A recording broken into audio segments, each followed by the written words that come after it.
तो हेलो, तो बच्चों हम लोग ये वसा के बारे में पढ़ेंगे। ये तीसरा टॉपिक है। हम लोग पहले न्यूट्रिएंट्स में 3 टॉपिक पढ़ चुके हैं। पहला 2 टॉपिक पढ़ चुके हैं, पहला कार्बोहाइड्रेट, प्रोटीन, और ये तीसरा पढ़ने जा रहे हैं वसा के बारे में, नहीं फैट जिसको बोलते हैं, फैट बोलते हैं वसा। तो वसा के बारे में जानने की कोशिश करेंगे। अब ये वसा जो होता है, ये हमारे बॉडी में पाया जाने वाला एक तरह का यौगिक है। ध्यान बना, ये किससे मिलकर बना होता है? तो बोले कार्बन, हाइड्रोजन और ऑक्सीजन के संयोग से विभिन्न मात्राओं में, ध्यान रखना, विभिन्न मात्राओं में संयोग से मिलकर बनने वाला ये यौगिक है। लेकिन बात आएगा, जैसे हम लोग कार्बोहाइड्रेट में पढ़े थे, उसमें भी कार्बन, हाइड्रोजन, ऑक्सीजन था, बट उसमें जो रेशियो था ना, 1:2:1 था, कार्बन, हाइड्रोजन और ऑक्सीजन के रेशियो। लेकिन इसमें ऐसा कोई फिक्स नहीं है। ये कार्बोहाइड्रेट जो होता है, वसा होता है, इसमें ना कार्बन, हाइड्रोजन, ऑक्सीजन का रेशियो फिक्स नहीं होता। ये विभिन्न मात्राओं में मिलकर बने होते हैं। तो ध्यान में रखना है, वेरी वेरी इंपॉर्टेंट है। तक वसा क्या होता है? ये कार्बन, हाइड्रोजन, ऑक्सीजन के विभिन्न मात्राओं से संयोग होकर बनने वाले क्या है, ये यौगिक होते हैं। ध्यान रखना, वेरी वेरी इंपॉर्टेंट है। तो विभिन्न मात्राओं में इसका यूज होते हैं, कार्बन, हाइड्रोजन और ऑक्सीजन के। अगर हम बात करेंगे वसा का, तो वसा जो होता है ना, इसको एक और नाम से जाना जाता है, जिसको बोलते हैं ट्राइग्लिसरॉल भी कहा जाता है। क्यों ट्राइग्लिसरॉल भी कहा जाता है? वेरी वेरी इंपॉर्टेंट है, क्योंकि ये फैटी एसिड और ग्लिसरॉल से मिलकर बना होता है, इसीलिए इसको क्या बोला जाता है, वसा को ट्राइग्लिसरॉल भी कहा जाता है ना। ये ध्यान रखना, जब वसा है तो ये जल में क्या होगा, अघुलनशील होगा। जाहिर सी बात है, वसा क्या होता है, जल में अघुलनशील होता है। अब ये जो वसा जो होता है, लेकिन कार्बनिक यौगिक जो होता है ना, उसमें क्या होता है, ये घुलनशील होता है। ध्यान रखना, ये कार्बनिक यौगिक में क्या होता है, ये घुलनशील होता है।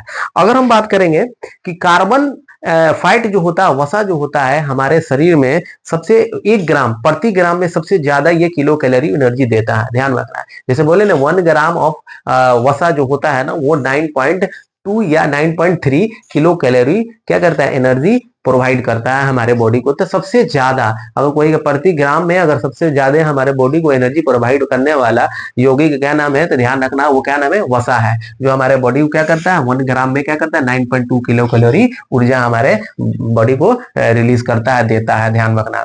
अगर हमारे शरीर की अगर हम बात करेंगे, तो हमारे वसा जो होता है ना, हमारे शरीर के आंतरिक भागों में क्या होता है ना, ये मौजूद होता है। आंतरिक भागों में क्या होता है, हमारे मौजूद एक मोटी परत पाई जाती है, जिसको क्या बोलते हैं, वासीय उत्तक बोलते हैं ना, यानी एडिपोस टिश्यू पाया जाता है। यानी हमारे त्वचा के आंतरिक भागों में पाए जाने वाले वसा की मोटी परत एक पाई जाती है, जिसे क्या कहा जाता है, वासीय उत्तक यानी एडिपोस टिश्यू भी कहा जाता है। तो याद रखना, कभी कभी पूछ देता है एडिपोस टिश्यू किससे रिलेटेड है ना, एडिपोस टिश्यू किससे रिलेटेड है, ऑप्शन 4 देता है। तो याद रखना, फैट से रिलेटेड है। एडिपोस टिश्यू त्वचा में, हमारे त्वचा में मोटे फॉर्म में, वसा का फॉर्म में पाया जाने वाला एक आंतरिक ये यौगिक होता है। ध्यान रखना, एडिपोस टिश्यू। अगर ये हम बात करेंगे, ये हमारे वसा जो होता है ना, ये हमारे त्वचा को इंसुलेटर के फॉर्म में काम करता है। ध्यान रखना, है ना, चाहे कोई हीट आए, हीट को कंट्रोल करना, ये इंसुलेटर का मतलब अंदर बाहर जाने वाले इंसुलेटर का काम करता है, हीट का ना। ध्यान रखना है, वेरी वेरी इंपॉर्टेंट है। वसा का कोई पूछेगा पाचन कहाँ से होता है, वसा का पाचन का स्टार्ट कहाँ से हो जाता है, ये भी अमाशय से होता है। कहाँ से होता है, लेकिन कंप्लीट पाचन कहाँ हो जाएगा, छोटी ही आंत में होता है ना। ध्यान रखना, हम लोग पढ़ेंगे आगे आगे यहाँ पे, है ना। अब हम पढ़ेंगे अमाशय से, जो हमारे अमाशय रस में पाए जाने वाले, हमारे अमाशय में, ध्यान रखना, अमाशय बोले तो पेट, पेट में पाए जाने वाले एक प्रकार का रस होता है, जिसको बोलते हैं अमाशय रस बोला जाता है। वो रस होता है, वो रस क्या करता है, गैस्ट्रिक लाइपेज एंजाइम, वसा को क्या करता है, तोड़ने में क्या करता है, गैस्ट्रिक लाइपेज नाम एक एंजाइम होता है, गैस्ट्रिक लाइपेज जिसको बोलते हैं, है ना। वो क्या करता है, वसा को क्या करता है, तोड़ने का काम करता है ना। तो ये भी याद रखना है, हमारा कहां से चालू हो जाता है वसा का पचना, अमाशय में। अमाशय में एक एंजाइम होता है, जिसको बोलते हैं लाइपेज, गैस्ट्रिक लाइपेज। वो क्या करता है, वसा को तोड़ने का काम करता है ना। तो ये लिखा हुआ पॉइंट है ना, अमाशय में क्या होता है, अमाशय में पाया जाने वाला रस, जिसको बोलते हैं गैस्ट्रिक लाइपेज, वो वसा को तोड़ने का क्या करता है, काम करता है। और वसा को इमल्सिफिकेशन भी करने का काम करता है एक, ध्यान रखना, अग्नाशय से निकलने वाला, कहां से, लीवर से, अग्नाशय से नहीं, कहां से, लीवर से निकलने वाला एक बाइल जूस होता है। वो भी क्या करता है, वसा को पाइसीकरण बोले तो इमल्सिफिकेशन का काम करता है। लीवर से निकलता है, जिसको बोलते हैं बाइल जूस। वो बाइल जूस क्या करता है, वसा को ना इमल्सिफिकेशन काम करता है ना। वो छोटे छोटे ग्लोब्यूल टुकड़ों में क्या करता था, तोड़ने का काम करता है वसा को, है ना। वसा का कंप्लीट अवशोषण कहाँ होता है, छोटी आंत में होता है, बोले हैं।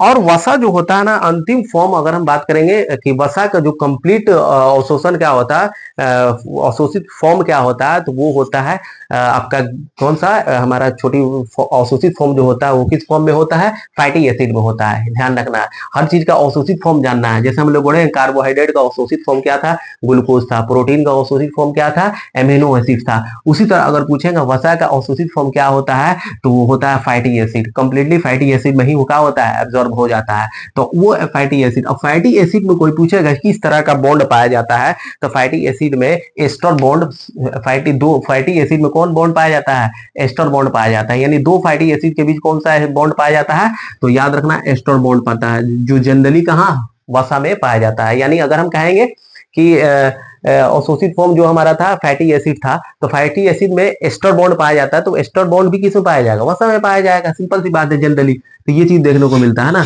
और हमारे बात करेंगे शरीर में वसा का संश्लेषण कहाँ होता है, तो वो माइटोकॉन्ड्रिया में होता है। कहाँ होता है, हमारे बॉडी में कोई पूछेगा वसा का संश्लेषण कहाँ होता है, तो माइटोकॉन्ड्रिया में होता है।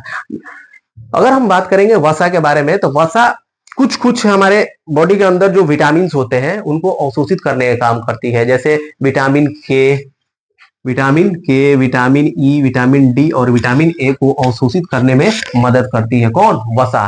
तो ध्यान रखना, वसा क्या करती है, हमारे vitamin A, vitamin A, vitamin K, vitamin E and vitamin D को अवशोषित करने में मदद करती है।